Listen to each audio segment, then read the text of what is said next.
Nah, you know who got to be protected because he's been through a timeline of abuse. Is Yung Berg or Hitmaka. He got hit so hard he had to change his name. They robbed his chain and robbed his dignity. And again, huge fan of some of the songs between Ray J and Yung Berg and some of the early Yung Berg stuff, or earlier, his career stopped back then. But again, I was a fan of some of the Yung Berg stuff. And again, I like a lot of his beats as well. I believe he's Hitmaka now, if I'm saying his name correct. I forgot exactly what it is. But he has a lot of the songs you guys hear on the radio year after year. That man does not miss when it comes to production. I like him more as a producer than a rapper. So technically, you should thank the dude that robbed that chain, because we don't know how far your rap career would go, but with your producing skills, I can see you producing for 40 more years.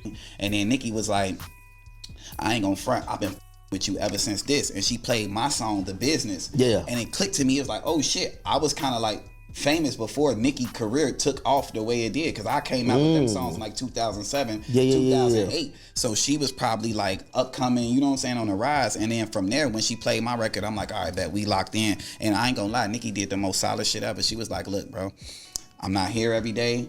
This your studio now. I believe in you. Come, have all your friends come, Jeremiah, whoever you want to work with or whatever, come. And she just opened the studio up, and that's when we went on a crazy. But for those that don't remember, Yung Berg, a rapper that many of us don't really speak about no more. We love to talk about his beats. But when he was rapping, that man was catching the beats before making them. Shout out to Mano, if you guys know Mano. Mano always talks about his altercation with Yung Berg, and I feel like he kind of trying to like boost his career off that, slapping Sonic coins out of Yung Berg. I recently had a long interview with Mano. Right. And the situation that happened in the club in ATL, he told me afterwards that you had called him up the next day and said that you was drunk and tripping, and you know, it's no hard feelings about that. Right. But what is your take about that whole situation? Because you know, when I sat down with Mano, it really wasn't a lot of disrespect. It's like, this is what happened. He said that you came up to him and said, I heard you was talking reckless. He asked you to repeat yourself. You repeated yourself. He said he slapped you, and that was the end of that. The next day, he said you called him to essentially apologize about the whole thing. So you was tripping. He said the situation's done. He has no animosity towards you. From what I understand, and correct me if I'm wrong, he walked up to you and said, "I heard you talking reckless." Yeah. And then, you know, the slapping happened. No, I gave him an option. Oh. I asked him what. I asked him what. That was the option. That was the opportunity to change whatever he was saying. And he repeated himself. Yeah, very aggressive, right? Right. A lot of dudes with him. I have security with me. I have security guards with me too as well. So like, just that all like, oh, he just banged, just slapped me. Like, oh, like that's kind of like beyond me. But at the same token, like, you know, like me and him, like we rocked hard. Like we was on a lot of tours together. We did a lot of shows together. And like it is what it is. Like he much older than me, you know what I'm saying? I ain't no beefing type dude. And like I never really spoke on it because like it's just like my management was telling me at the time, like, don't speak on it. It's not nothing, it's irrelevant. That's not even with your fan base, blah blah. But I thought that once we had the conversation that the next day that it was gonna be deadly. You know what I'm saying? Like me personally, I thought that once we spoke, it wasn't gonna be spoken upon anymore. Like, and then the only thing that I really didn't like about it was that it kind of like went on and on and on. You know what I'm saying? Like from interviews, magazines, editorials to interviews on radio and stuff like that. But at the same token, you know what I'm saying? Like, I mean, I'm not blaming him because he's just doing his job, and people are going there and they're talking to him about it and they're asking him I'm relevant. They want to know what's going on. So that was the only thing that I didn't like about it. It was just that, man, like, damn, like, this shit is so prolonged. Like we men, like we spoke about it. It was a misunderstanding. We like brothers. I look up to you like a big brother. You know what I'm saying? You down to 10 years older than me, so it's like I fuck with you on a high level. Like, you know what I'm saying? Like I look up to you. But at the end of the day, just the way it went on and on and on was just like beyond me. And like I was just like, man. At that point, like I was kind of like, Mano really didn't like, it was associates of mine that said Mano was hating or he was on some bullshit or something like that. And at that point I went through the Detroit situation and I was just so fed up, just like I was just so frustrated with everything. And I just like I meant it, like I stepped to him, you know what I'm saying? Like, and I'm, you know me, I'm like 5'6", Mano like so I stepped to him and like that was really, and that I came at him incorrectly and I apologize for that. Do a song together afterwards, something like that? Like, yo, listen, I was tripping. You're right. And I didn't approach him about him the next day. Oh, really? You guys talked about the next day? Oh, I didn't hear about that. Yeah. So he called you, or you called him? We got him. Somebody got us on the phone. And it was just the next day, told me he was tripping and whatever. Oh, really? So he admitted to his shit. Yeah, he admitted it. It was the next day. And like I said, I don't even really be talking about it because I don't want to, you know what I mean, seem like I'm trying to do him dirty or got beef. That's real right there. You know what I mean? And I think a lot of people are gonna watch this and appreciate that you just said that. Yeah. You know, as opposed to like, yo, I want to have a rematch and all that dumb shit. We dwell and we drive in two different lanes. Mano is a street dude, done time in jail. I am a young and sexy dude for the young and sexy period. So it's like, it is what it is, you know. And like I mean, much success to him, you know. And it's all love on my end. In fact, I just seen Mano. I just parked my motherfucking Lambo down at the Belly Center. What was that? BT Awards. Yeah, that's actually he said he saw you. Have you ever seen Yung Berg after the slapping? I seen him yesterday. You seen him yesterday? Yesterday. Did y'all talk? What you doing, Berg? What's up? There's no problem. Really? I guess Yung Berg did academic show. Right. And he said, Hitmaka is his name now, Hitmaka. Right. And he said that you lied about slapping him. First of all, why are we even talking about this, right? Meaning, why Berg, why are you even speaking about this issue? We talking over 10 years. It's not relevant. Why are you taking time to make up these stories? Well, here's what he said, because we do have the audio. But what we heard about the incident was like he slapped you. No, that's not the case. And so I talked to him the next morning. Okay. And I'm like, yo, bro, like, I'm sorry, bro. Like, you know, I got this going on. You already know what's going on with me. And, you know, I ain't mean that. And, like, let's just leave it right here. Like, T.I. put us on the phone. And like, bro, you good? We good, bro. So I hang up the phone. They like, Hot 1079. It's like heard around the country. Ain't nobody call in, man. I'm like, hey, yo, I just hung up the phone with this. All that's cap. Was there sad All music that's playing cap. for that? It was. Okay. All that's cap, and that's my issue. Like, why are you even talking about this? Anytime I'm doing an interview and they mention I downplay. Look, man, that ain't about and nothing. You ran I brush into it him off. up here too. Right, You I guys just seen him last spoke. year. Like, this is what I'm saying. I ain't on nothing. We way past that. Like, why are you even speaking about that? Not to mention, not only are you speaking about it, but if you're going to talk about it, at least say the truth. Yeah, I feel like previously he had said, because he talked about being like, I guess he was on some, I don't know if it was Molly or whatever, ecstasy, I think, right, in the club. So maybe he was wilding out a little. Right. By the way, that is understandable right. as a reason for why something could have happened, because I wasn't myself. And we all was in a different place back then, and I did a lot of stuff back then, right? So, you know, had a lot of skirmishes and issues with a lot of different people, but we got past that. So what I'm saying is, like, why are you taking the time out and nobody even asked you about me? You brought that up, and then you're not even telling the truth. You're making it seem like you talking about I was opening up for you. Like, all this is cap. It's about him, so he tried to confront you. Right. Said, oh, I heard you was talking shit. Me personally, I wouldn't approach you like that. Right. You know what I mean? I pull you aside, hey man, listen, I thought we was cool. Like, I heard this. And we would have had a normal conversation. I wouldn't run up on you like, hey man, like, you know, especially Yung Berg, who's way smaller than me. Right. And the story goes, you allegedly smacked him. Mm-hmm. But he did an interview recently saying that it never happened. Right. He said I made it up. Basically. Right. And you said, Berg, why are you even speaking about this issue? Right. Like, why even? Over 10 years ago, it's not relevant. Why are you making up these stories? It's all cap. That's my issue. Why are you even talking about this? Anytime I'm doing an interview, they mention that, I downplay it. Just seen him last year. It ain't on nothing. You know, way past that. Why even speaking about it? Right. Why even bring it up? And I looked at the whole interview. Dude, who he was interviewing with? Academics didn't even bring up my name. He brought it up. And I guess maybe that's something, maybe that's a sore spot in his soul or his spirit or whatever. I don't know. But what I'm saying is, whatever happened already. My boy, like, it's old already. Like, I'm not even on that, right? We already passed that. We already got past that. Whatever happened. And why even say something like that when the internet can go back and find the footage of you on Vlad TV? Right. So why even, you know what I'm saying? And I don't want to be the nigga like, oh, this happened, this how it happened. I don't want to be that nigga. Yeah, no, you know I'm not even going into the detail. Right, I'm telling you what I remember. Right, I don't want to be that nigga, and I'm not gonna be that nigga. I'm gonna be like, yo, look, bro, like, why are you even speaking on that? It's already mute.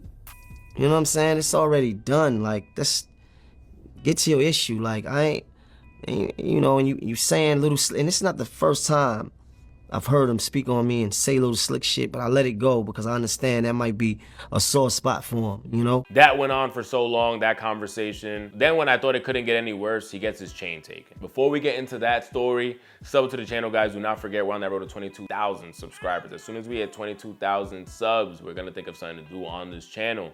But until then, if you could drop a hype, sub up, like the video, and don't forget the hypes definitely help out small channels like mine get this video on the algorithm. But yes, I want to say Mano slapped him, then the chain got robbed. It might be backwards, but I want to say that's how it went. The Mano slap, everything calmed down after some months, and then he got an altercation with security, I believe inside of a venue. He wasn't fighting thugs, he wasn't fighting people from the streets, no, he was fighting security, which ended up pulling the chain off his neck, and then that one was the original, like he says, the first Indian across the hill, the first chain to get robbed off your neck and go on a greasy world tour, as Ak always used to love to say. The boy, the OG, the Goon Squad, Godfather Detroit, Trick, out on tour with Ice Cube, you know what I'm saying? The villain in stores right now. Got my dog, world famous Fat Killer, Fat Father hanging out. DJ Thriller, he got somebody's chain on. DJ Thriller shining. Look at that shining on that light. It look like it's real. It look like it. It look like it. Look like you got that off of iceberg. That deuce and a quarter around your neck. That's just, ooh, that's just gangster. That's just, and we in Atlanta.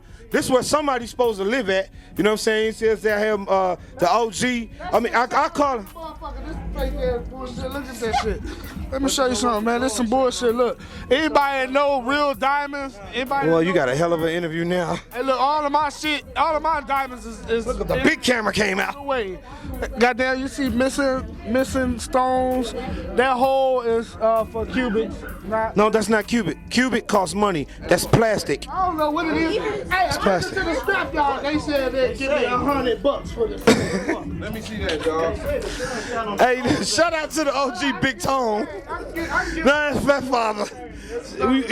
Big Tone close by. Hey, give me one of my drink. Give me one of my drinks. One of my drinks. No, one of my drinks.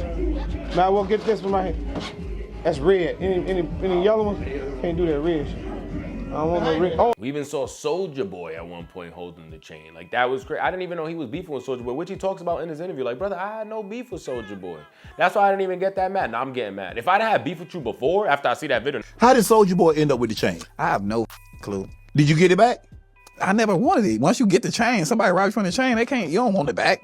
What you got bad juju on it now? Hell no. And then look, I really don't even have no beef with Soulja Boy. That's what's so funny. But you know, I guess he ended up getting it because he was on his clout chasing shit. He wanted to continue on with the shit. I was at, so he went and got it, and it never really even bothered me because it was kind of like, I don't even know Soulja Boy like that. Right. You know what I'm saying?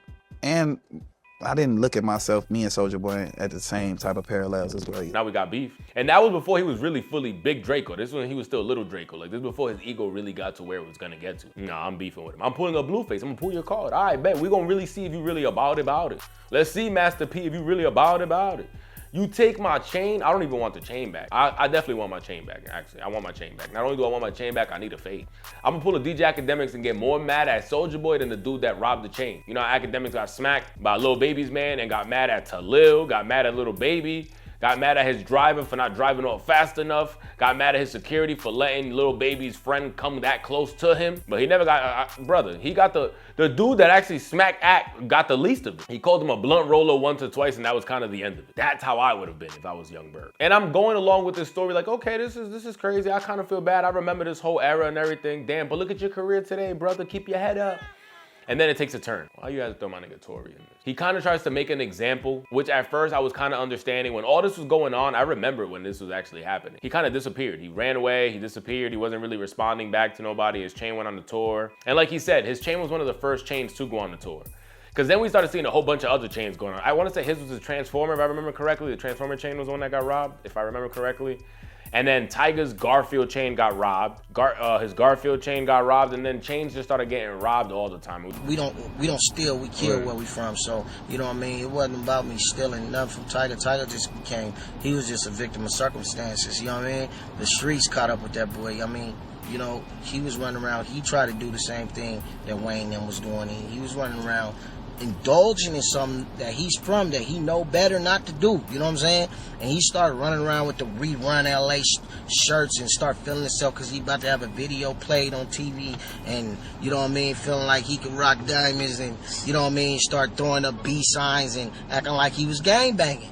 And whether it was a real blood or a real Crip or a real Mexican that took your shit, you know what I mean, they approach you because they know, like, you playing with our culture, you indulging in something you know not to play with, you know what I mean?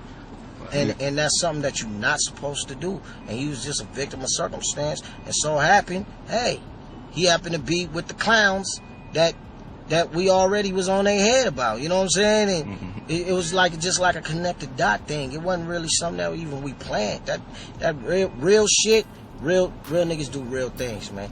And real shit always come to real niggas. Email. You know, they was emailing me, asking me what I'm gonna do. Niggas talking on the internet about you. What I'm gonna do? Niggas are talking on the internet about me on the internet.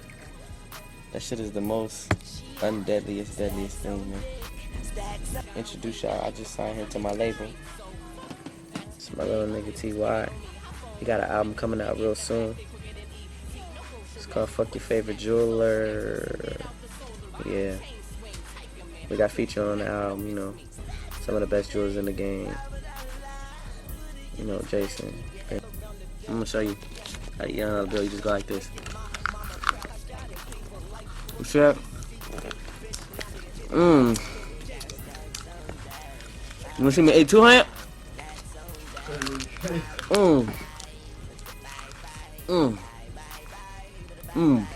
Inside J-Rock, K-Dot, Absol, B.O., Top, all y'all, DJ Day, Soundwave, what up with it? Jid, nobody, all y'all people out there with them YouTube videos, y'all stay away from the YouTube. To all my niggas, stay away from the YouTube. You see what happened to the Glock nigga? He done went on YouTube and now his whole hood is an injunction, see? So that's telling you something right now. Like, a real nigga know what's up, man. You don't fuck around with that YouTube shit. I'm cool. Don't put no burner about me, nigga. I just got out of jail. I'm cool. So don't put no burner around me. I ain't smoking no weed on nothing. Niggas ain't about to have me locked up. But yeah, like I said, keep the YouTube to a minimum to y'all so-called thugs. So I'm keeping it 100, keeping it real funky with you. The YouTube will get you in trouble, my nigga. There's a few West Coast artists. A lot of people say Tiger ain't street, Tiger ain't this. Tiger with me all the time, and I'm always in the street. So for saying Tiger ain't street, that's like saying like Q ain't street. So shame the fuck on you. But yeah, shout out to Abizaba, DJ T-Rail, DJ SB, my brother from another right here. Shout out to Low, another Getting Every Dollar member. Shout out to Gator, another Getting Every Dollar member. Shout out to Justin. You already know what it is, man. That's really it. Shout out to Jay too. And I feel like I didn't even want to get on no YouTube shit like, here this nigga trying to clear up some shit. Like, nigga, all that shit is false, man. Y'all seen that other video that I did, you know what I'm saying, really clearing it up and saying what it really was. Like, I'm gonna be truthful, nigga. I'm not about to lie to y'all, but this other shit is getting out of hand. Like, we started seeing rappers' chains getting robbed all the time. Rest in peace as well to those like P&B that, you know, put up a fight for the chain. You guys gotta remember, bro, a lot of the stuff is all materialistic. The internet, what, they're gonna laugh at you for a day or two. It's cool, laugh all you want, nigga, you still have your life at the end of the day. And you can go buy that again. You probably have insurance on your jewelry. You're gonna find it. If this dude posted a video today, don't be a gangster, call the 12. I'll make somebody else call the 12. And be like, oh, I didn't know somebody called the police. Yeah, I'm pressing charges on this nigga. I'm pressing charges. You can't rob me and make a video saying you robbed me. Perfect. I'm going straight to the courthouse the next day with the video. But then he starts to bring an example of how he's listening to execs that were telling him, yo, get out the city, man. We gotta, it's looking bad for you out there. It's getting dangerous. They're messing up your career. We gotta move. And he just ran out the city and he said, yo, I wish I would have stayed bruised and battered and still performed, still there to show people like, bro, I'm not running. And I feel like the narratives would have went better. I agree with that. Security ended up just having their way with us. It wasn't like no in the club. It wasn't no nothing. It was them. It was the club security. So at that point, when it was multiple big with security on their shirt doing whatever they was doing with me or whatever, I just gave them the chain. And then from there, like, that was kind of like, that was a wild one. That kind of like put a pause to kind of my rapping career. I was like the first that got robbed. Like, I'm like the first Indian over the hill. Like, for real, for real. I didn't get robbed every day. You know what I'm saying? Like, whatever. But at that point, this is like the height of World Star, Twitter, the beginning of all this shit. So, like, it kind of put me in a bad spot. And then shit, from there, I ain't gonna lie, I got up out of the city at that time because they really did a number on me or whatever. But I wish I'd have stayed all up and bruised up and performed for my fans. And I think the narrative would have went a little bit different. The part I don't agree is with when he says, that's how when people bring up the Tory Lanez stuff, I don't feel bad for Tory. Like, don't talk bad about Meg, because he should have took out his phone, forget about all that street stuff. Yo, I didn't do it. I had nothing to do with it. Her friend shot her. Like, all alleged. But this is what he was saying, that he wanted basically Tory to get on that stand, which we shared the same thing, not as deep as him. But when we were doing reviews to this, I was telling you guys, when we were going through all the court cases, I was like, yo, if Tory was to get on the stand and actually tell us what happened with his driver, all this would be killed. But at the end of the day, he's a rapper. He saw what just happened to 6ix9ine for sitting on that stand. He's not gonna do it. We saw A$AP Rocky not get on that stand, even though we saw videos of him shooting and all that, allegedly. Actually, he was not guilty. But gunshots, we're seeing ring cameras of A$AP Rocky running through neighborhoods. He did not get on that stand because he is a rapper. These are things you have to remember. Dudes are not gonna get on that stand. Tory Lanez thought that the witnesses saying, yo, we saw 2 girls fighting and all that, Sean Kelly, that was enough. No, it wasn't. It obviously wasn't. The only witness wasn't enough because they listened to Megan Thee Stallion and her friend like, what fight? We never fought. What are you talking about? But I was listening to too many label executives and management at the time to saying basically you need be to like, get out of town. get out of there, don't talk to nobody, don't do nothing, blah, blah, blah. And then, you know, the narrative just, and everybody get to put their spin on it instead of me jumping out and saying, yo, this what happened, this one ain't happened, this one happened. That's why I can't with Tory Lanez. I love Tory Lanez, but I can't. Because if he ain't do none of that shit, the first thing he should have been doing, street credibility. Yo, this ain't happened, that ain't happened. That's why you can't condemn Meg and none of this shit. That's why I don't want to hear no bad talk about that. You know what I'm saying? Because you got to get in front of that shit sometimes, especially on these levels, for real. But I was young and dumb and didn't have the right guidance at that time. If I did, somebody would have told me, man, you know what? You stay here. I'm going to go to the club. I'm going to go get the girls. I'm going to bring them back here. And then let's get some liquor in here. Let's get the vibes going in here. You vibe and do whatever you want to do. Right. But then we see PNB Rock end up losing his life for his chain. Man, that one hurt me. So now you like, hold on. Somebody that I worked with, he lost his life. I was in a very similar situation and I could have easily lost my life. What goes through your mind now? He lost his life by not trying to give it up. Get that shit up. The only thing that can't be replaced is life. Yo, that shit broke. Chain, car, money, I can get all that back. Yo, that PNB shit broke my heart, bro, because I know that how much of a good man he was. I know how much he cared about his daughter. I looked at all the success that we were having at that moment, and to me, it's all about, like I said, being on defense, and then it's the hood mentality. Everybody know you don't go to that Roscoe. Respectfully, you go to the one on Sunset and Gower. Yeah. If you going. If you're not going to do it. Everybody know not to go to that Bossa Nova right there on Sunset. You order the one or you go a little further down on Sunset or whatever. And everybody knows how to move out there. But I think that... DoorDash it. Yeah, but look, but you know what it is, though? People feel like when they survive the trenches, coming to L.A. ain't shit.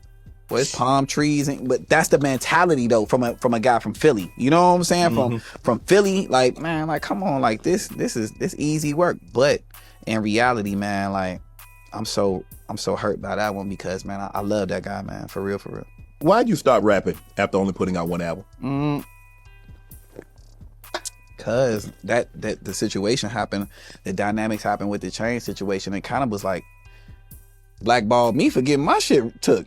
I'm like, hey, I'm the victim. You're right. Bro. Like, how y'all mad at me, nigga? Like, some niggas did some bullshit to me. Right. That's what happens when you go against Rock Nation. That's why I would always play ball. I'm good. I don't even have that time in my life right now to really do that. But he says, he brings that up about Tory Lanez and then goes a little bit further in his story. And we see a response from Tory Lanez on social media where it looks like someone posted it from Tory's account because they keep writing that. Maybe it is Tory himself just not trying to be hot in jail, which is hilarious. But we do see a post, and the post says, from Tory, man, what the F, yo, hood tour chain got to do with me, with mad laughing emojis. I didn't rob you, Yung Berg. They did. Because he brings up Tory at a situation. I was like, well, why the hell did I? That's why I don't mess with Tory. Like, I love him. I like his music, but I can't stand him. Like, whoa.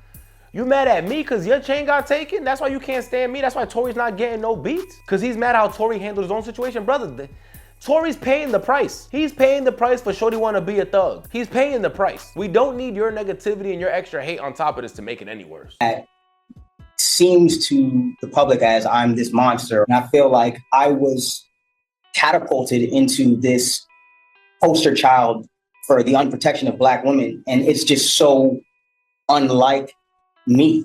And I've never really had a chance to express that. But you can look at my criminal record. I don't have one. I never had one. And I feel like, that connotation that I would do anything of this monstrous proportion is just, it's completely incorrect and it's wrong. Lanez declined to testify during his 2022 trial. Do you regret not taking the stand? I think if I would have taken the stand, the verdict would have definitely been very different. And Yung Berg, again, has dealt with this thing throughout his career. We see him saying that the girl allegedly that was with Pop Smoke that night when the house got broken into and he lost his life, that's the same girl that allegedly tried to get him set up. If you guys remember that whole altercation that he went through with the house invasion, they went through the backyard, but they actually didn't get fully in his house and he was inside fighting Shorty. He's saying that was one of the girls that was with Pop Smoke that night that he lost his life.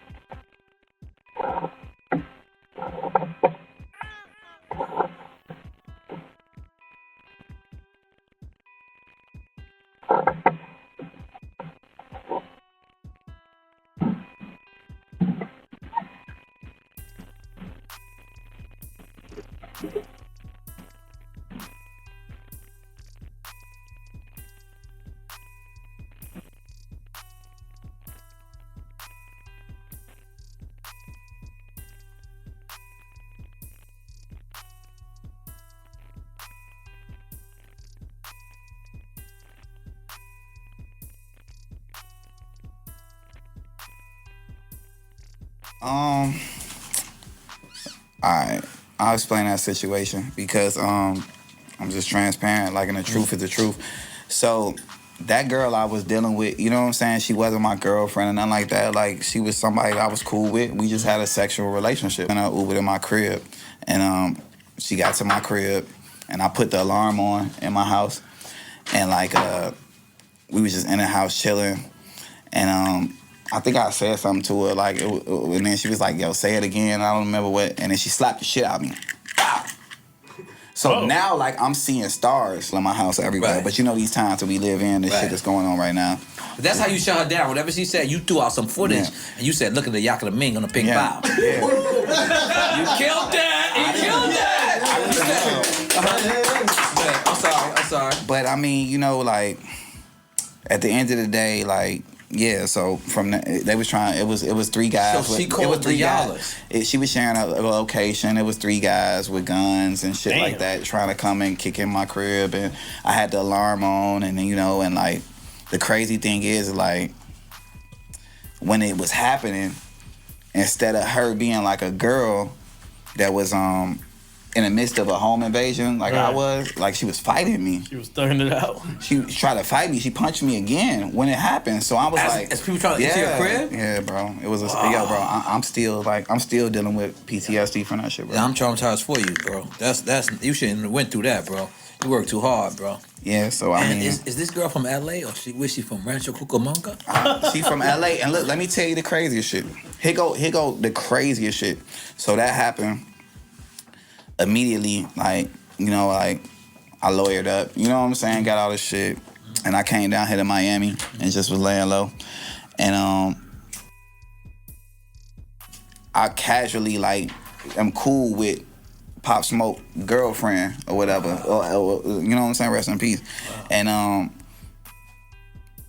she had hit me like, yo, like, tell me it's the same dude. Yeah, man, dog, yeah, bro. Wow. Come on, bro. Shit. Wow. That's why I don't even want to talk no more about that. Yeah, I get it. So dangerous. It's so dangerous. You gotta remember, when you're a big rapper like that, you're inviting all these girls. I'm assuming, but a lot of Act talks about it all the time too. How he invited a shorty over, and then she called her man, who drove like 2-3 hours all across just to come and break in their house, and everybody got arrested. Like, as a dude, you gotta be careful. I used to do the same thing when I used to live in my frat house with all my boys. No dudes. I'm like, yo, I can't invite no dudes, but we'll invite 15 girls. We'll go to the club and tell every girl, yo, after parties at the spot, yo, we at the crib turning up. Like, any of those girls couldn't have just gave the drop on us. Sometimes you don't think. You put your guards down when it comes to females. Always gotta keep your head on a swivel. Feel bad for Yung Berg, but I don't understand why Yung Berg had to throw them Tory Lanez hate. Like, why Tory Lanez had to cast some shade? That man's dealing with enough. He's dealing with enough. We see him doing like interviews on the news and everything, trying to like put different statements of him to be free. We don't need your negativity right now, Berg. Berg, we do not need your negativity. Sub up to the channel, guys. Comment down below. Please share your thoughts. Why on that road to 22,000 subscribers? Let me know. Do you share the same thoughts as Yung Berg? So I don't like Tory Lanez because he should have stood on that stand and said, I didn't do it, I'm innocent. Sometimes your lawyer would tell you, oh, bro, I don't think it's best for you to take that stand. Maybe the questions that they're gonna ask you as well on that stand, even though you're innocent, could screw you up or it could put you in another situation. So sometimes your lawyer will be like, I already know how they're gonna try to paint you on that stand. It's better you don't even go. Because the cross question you're gonna get from the other side is gonna be bad. So we don't even know what Tory's team told him. Maybe Tory wanted to go on the stand. They told him not to. You don't know. Sub up, please share your thoughts.